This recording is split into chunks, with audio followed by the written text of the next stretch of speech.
Agradecemos a Deus também pelos nossos anjos guardiões, pelos nossos mentores espirituais, por todas as provas e expiações, por todo o aprendizado, por toda a consciência de inferioridade e por toda a intenção de avanço no progresso espiritual.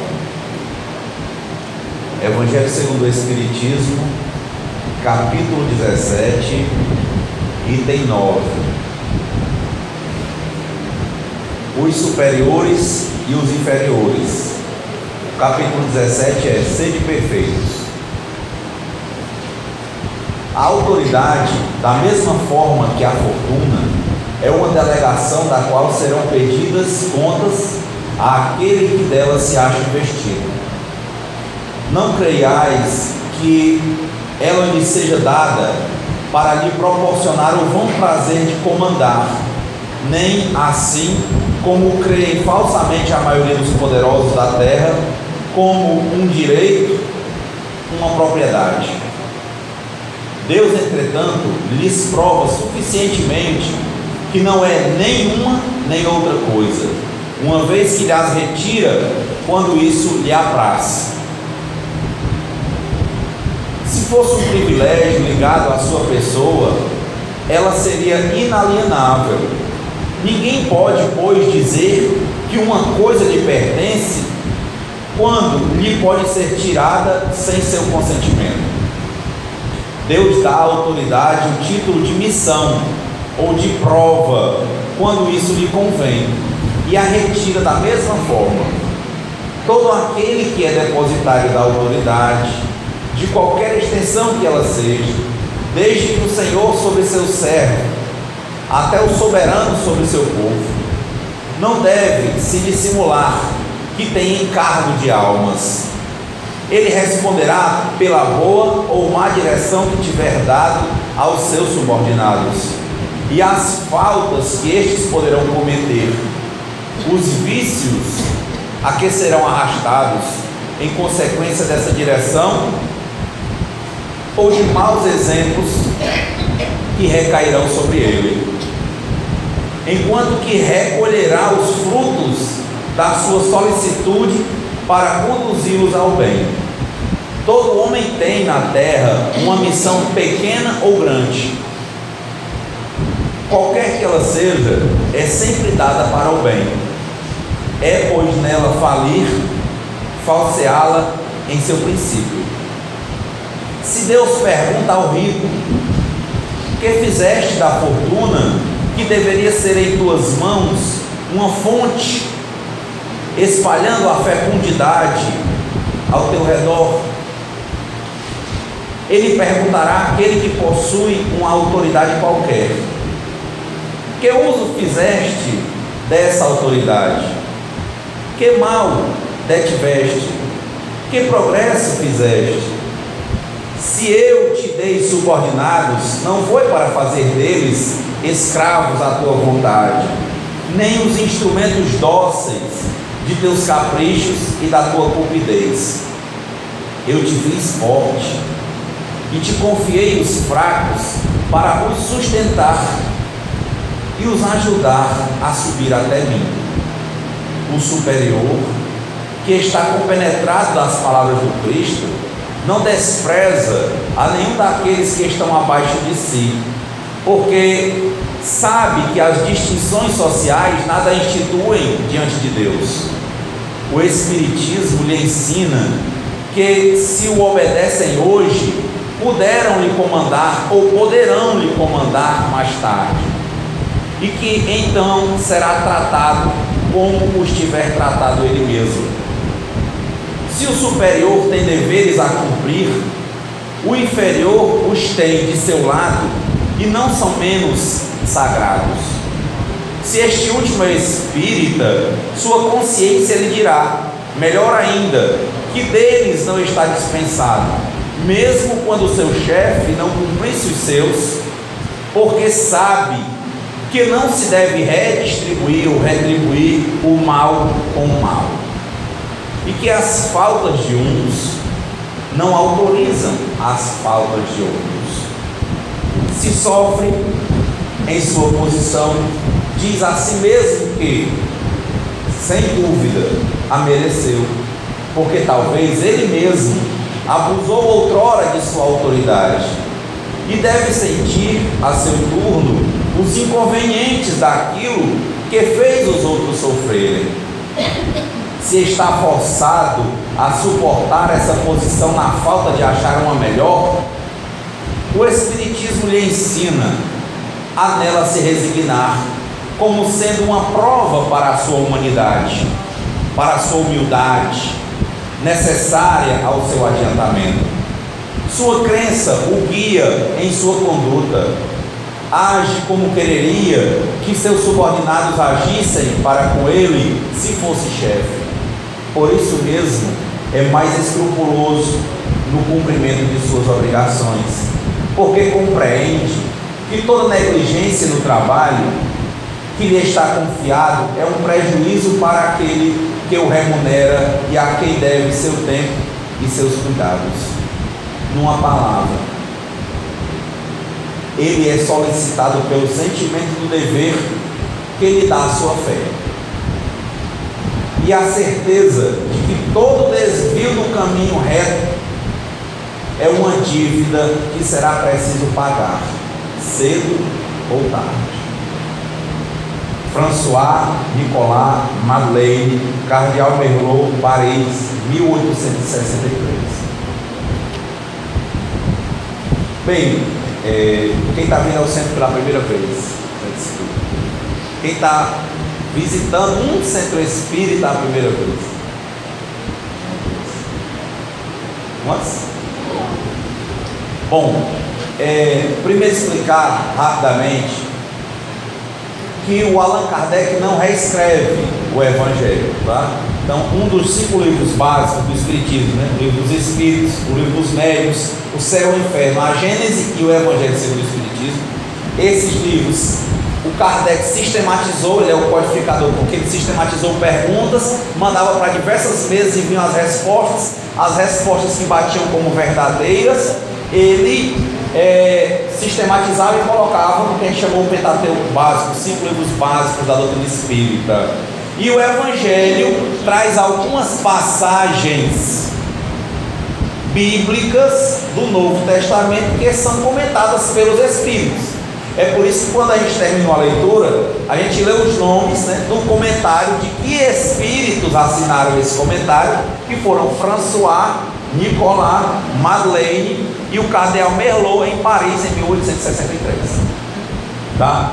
Então, essa lógica aqui também não quer dizer que o Evangelho segundo o Espiritismo tem todas as passagens evangélicas. E não quer dizer também que as que não foram comentadas é porque nós não devemos estudar. Mas foi o que deu tempo para o codificador fazer. Foram as prioridades. Então, por isso que ler o Evangelho segundo o Espiritismo não descarta a leitura do Evangelho bíblico normal. Mas ele dá o tom de como nós devemos nos portar, de como nós devemos interpretar o Evangelho. Esse é o ponto. Como nós devemos interpretar o Evangelho, que sinais seguir. E quando falamos aqui de os superiores e os inferiores, a famosa frase, né? Ninguém é mais do que ninguém.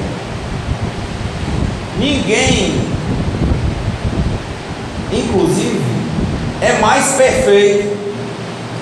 Por vezes nós temos avançado em algumas coisas, em outras coisas diversas nós não conseguimos avançar.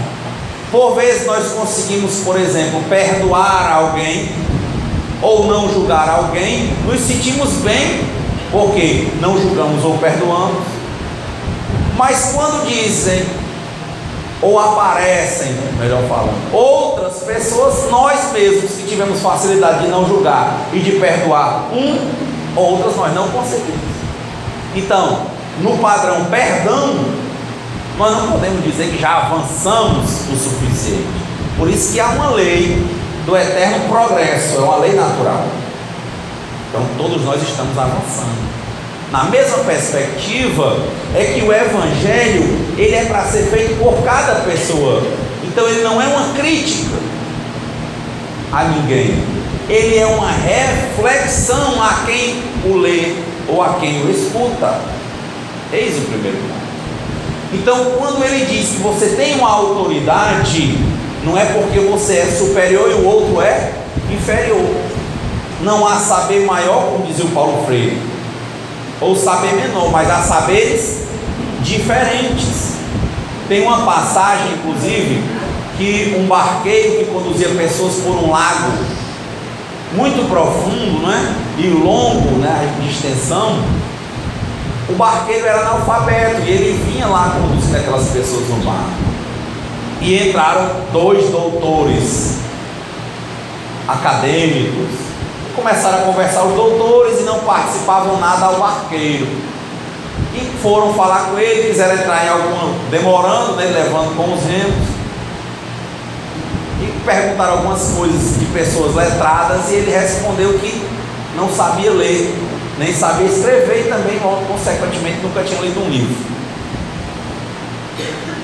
E eles, um pouco que desfizeram e foram isolando, né, assim, né? Ou seja, como se o diálogo dele não desse para acompanhar os dos doutores, né? E eles não iam baixar ou procurar outro nível de conversa. E aí passaram meio que a desprezar o barqueiro. Na mente deles, eles estavam se achando superiores, né? Aí o barqueiro continuou fazendo o serviço dele, remando. E lá na frente ele percebe que começa a entrar água dentro da canoa.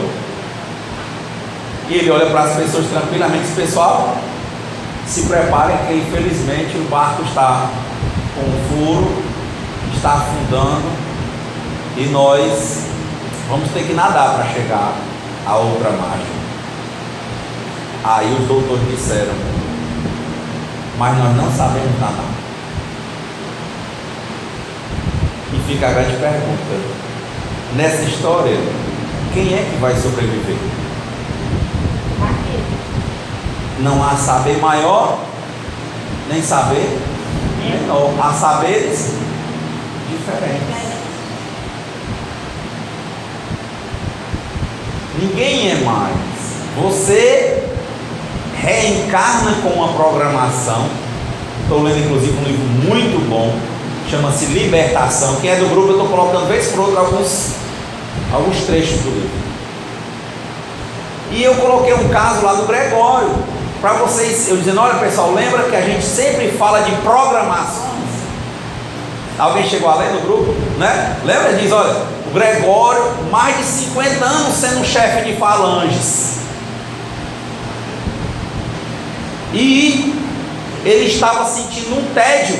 Eu disse: olha como é importante para os médiuns doutrinadores, a gente conversa aqui com os espíritos. Olha, eu não estou precisando de nada. Olha, tem um espírito que veio com você, que está em outra sintonia, que você não enxerga, mas que te ama, que acredita em ti, e que está dizendo que você não é tão durão quanto você está falando, que você está sentindo um tédio dentro de você, uma tristeza, e essa tristeza é uma porta para o seu realinhamento espiritual. Quem trabalha na doutrina faz muito isso. É uma porta para o seu realinhamento espiritual. E realmente no livro Libertação, André Luiz fala disso. Ele diz: olha, quando o Gregório, com 50 anos, que a mãe dele tentava, ele sentiu um tédio, e ela disse: é por esse tédio que eu vou entrar. Olha aí, ó, ele se sentia o superior, o poderoso, o chefe de falanges. Mas com o tempo, é uma questão de tempo apenas. Se existir um destino, ele é o caminho do bem, ele é o bem, ele é Deus. Mas dia menos dia você vem, e é o que acontece com o Gregório. E aí eles, espíritos, começam a apresentar o que está programado para a próxima reencarnação do Gregório. E diz: ele virá, será rico, será famoso, será poderoso, terá o reconhecimento Mas essas tendências dele a valorizarem mais a matéria, as aparências, o levarão a ser volúvel. Ele vai ser testado em cima disso, e ele vai ter tudo e depois ele vai perder tudo. Não é um destino, mas é uma programação. Quer dizer, para quem está lendo, que Gregório de fato vai sofrer tudo aquilo? Não necessariamente, porque depende do aprendizado que ele tiver enquanto encarnado. Mas os espíritos superiores que têm um entendimento, uma compreensão profunda, eles imaginam que, em regra, a natureza do Gregório ainda é muito embrutecida e ele de fato terá que cumprir aquilo. Até porque, impressionantemente, para o que é bom, nós não acreditamos e nós tendemos a duvidar e cavar as nossas próprias sepulturas. E o que a gente chama de ruim, ou o caminho do erro, a gente tende a ir testando, como quem diz, somos deuses, vamos arriscar, quer dizer. Então há uma tendência muito grande do cumprimento de uma programação de sofrimentos, mas não é um destino, há uma tendência. E sempre é dia de escolha, sempre é dia de mudar, e não existem casos perdidos para Deus.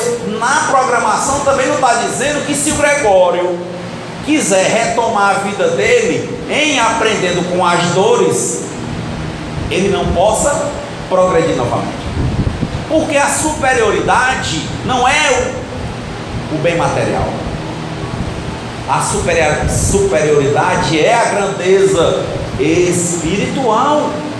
Nós já falamos aqui, tem pobres materialmente que são pessoas ricas em espírito, e tem ricos materialmente que são paupérrimos em espírito. E como é que você vai sentir isso? O tom de tristeza profunda daquelas pessoas, que as leva a jogarem tudo para o ar. Eis uma perspectiva para nós, e jogam. Então a discussão da autoridade também, tem gente que vai ler o Espiritismo, o Evangelho, é dizer assim: olha, eu vou criticar o meu chefe. Não, porque alguém que está numa posição supostamente subordinada, ou seja, com uma função diferente, quando ele obedece, ele está exercitando a sua humildade, ele está exercitando a sua fé e confiança em Deus, dizendo que Deus sabe o que faz e que não nos deixa sós. Temos que fazer a nossa parte. A questão espírita de assumir as próprias responsabilidades, ela vem de você tentar, por exemplo, estar aqui e evitar sintonias que transferem a responsabilidade dos seus atos para o outro. Ele começa no final do texto a apresentar como deveria reagir alguém que é espírita. Diz: a diferença básica é, ele não vai ser insubordinado, ele não vai ser o que cria o atrito, ele vai ser o humilde, o que segue, o que obedece, e o que não vai passar a culpa dos problemas dele ou do trabalho para o chefe, porque cada um responde por si. E não raro vão os anéis e ficam os dedos. Não há na matéria nada tão sólido que não possa se desmanchar no ar. Pessoas aqui, eu tenho certeza que tem situações na memória, ou de vocês, ou de outros, ou de vocês e de outros, em que vocês viram situações tão sólidas que vocês imaginavam que nunca acabariam, e se foram, porque as coisas vêm e vão conforme a necessidade de aprendizado, e aquele que tem e sabe valorizar tende a mais receber. Aquele que tem, só tem porque é necessário para o seu aprendizado. Ele vai muito distribuir. Ele tem para distribuir. Ele tem para muito ajudar. Agora, se ele retém, se ele não distribui, se ele não ajuda, tende ele a passar por outros tipos de provações. E tem outros que até tem mais para passar por mais provações. Mas nós temos que entender, de fato é que tudo que acontece por um motivo. E o objetivo maior de todos os acontecimentos é a evolução espiritual, que é cotada espírito por espírito, cada um fazendo a sua parte, não transferindo a responsabilidade para ninguém. Olha, você é culpado de desgraçar a minha vida. Não. Pai, eu procuro reconhecer os meus erros e, Pai, peço forças e condições para que eu possa reparar, seja nesta encarnação, seja na próxima. É reconhecer os próprios erros, ou tentar reconhecer os próprios erros e reparar. Nós não estamos sós. Ponto. Conhecer os próprios erros, ou tentar reconhecer os próprios erros e reparar. Ah, mas eu tenho certeza que ele fez isso. Lei de ação e reação, lei de causa e efeito. Ele responde pelos atos dele, eu respondo pelos meus. Mas não adianta transferir. E se nós estamos encarnados é porque temos motivos para aprender na carne. Finalizando entre superiores e inferiores e a lei do aprendizado, do progresso, é como os espíritos que vão ser atendidos aqui na mesa. Estávamos falando aqui há pouco que todo esse lugar é preparado.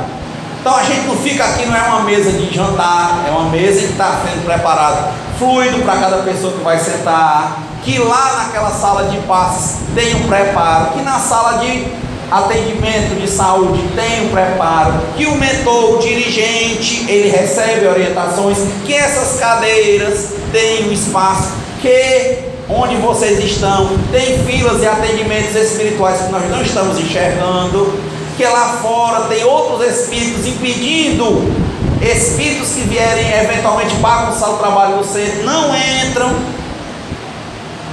Não é uma questão de ser mais, ser menos, é estar pronto e precisar passar por uma função, seja de doutrinar, seja de passar a mensagem, seja de receber a mensagem, seja de receber aquele contato do Espírito, mas ninguém é mais. Nós somos simplesmente todos espíritos imperfeitos que estão a caminho da evolução por meio do trabalho.